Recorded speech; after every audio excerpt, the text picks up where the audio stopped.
Welcome to my video course on mastering ERTMS/ETCS signaling systems. Today, we're focusing on a highly specific yet incredibly important operational mode, ETCS Level 1 Limited Supervision. As railway networks across Europe and beyond upgrade to these modern standards, we constantly encounter transitional areas, places where the infrastructure just isn't fully modernized yet. So, how do we bridge that gap? Well, this module is all about exactly that. We'll be looking at how the train and the driver maintain absolute safety in those transitional zones. Okay, let's dive into this. To give you a logical, layered breakdown of the topic, our agenda for this explainer covers 4 main areas. First, the limited supervision concept. Second, infrastructure requirements. Third, onboard system behavior. And finally, driver roles and responsibilities. Let's start right at the foundation with Section 1, the limited supervision concept. By definition, limited supervision, or LS mode, is used in areas where the trackside information provides only background monitoring rather than full protection.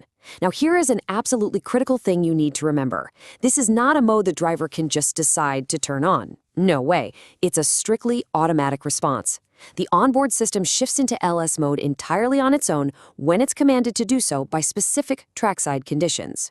So, the crucial point is the contrast between background supervision and full protection. In full supervision mode, the system gives a non-permissive movement authority, meaning it actively and forcefully protects the train against all speed limits and stops. But limited supervision scales that right back. It relegates that safety monitoring to the background. Think of it less like a self-driving autopilot and a bit more like your car's lane departure warning. It's a background safety net, not the primary driver. Moving right along to Section 2, infrastructure requirements. Where exactly do we see this? Well, limited supervision is typically implemented in areas with existing lineside signals, where the ETCS system simply doesn't have the full picture. And why is that? It's usually because not all of those physical signals are fitted with Lineside Electronic Units, or LEU for short. Or, alternatively, the infrastructure might entirely lack a connection to a radio block center, an RBC. Without those critical components, the train is essentially partially blind to the track conditions ahead.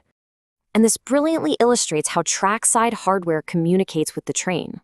For full protection in ETCS Level 1, trackside signals have to pass their data through an LEU down to a Eurobalise on the track and finally beam that up to the train. When that LEU integration is missing, that continuous data chain is broken. The trackside system instantly recognizes this gap and commands the approaching train to drop into the limited supervision fallback mode to ensure safety.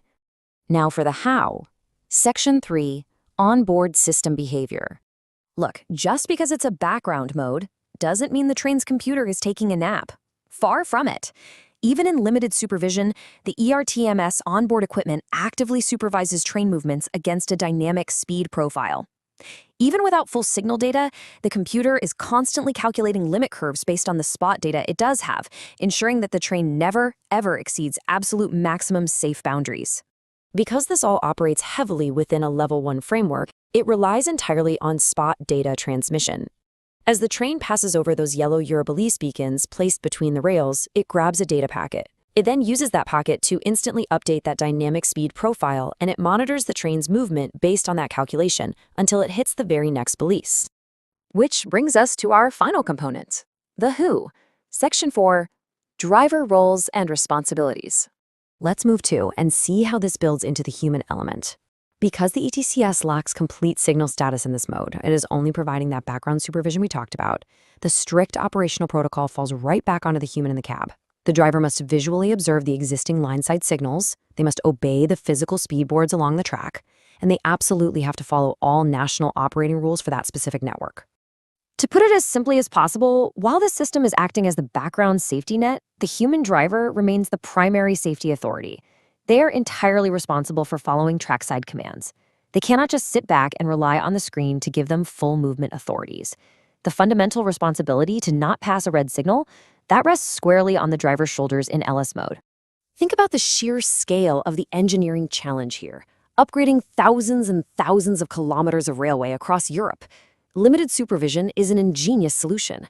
It allows modern trains to run safely on older, unmodernized tracks by blending automated background calculations with human visual processing. But I want to leave you with a bigger thought.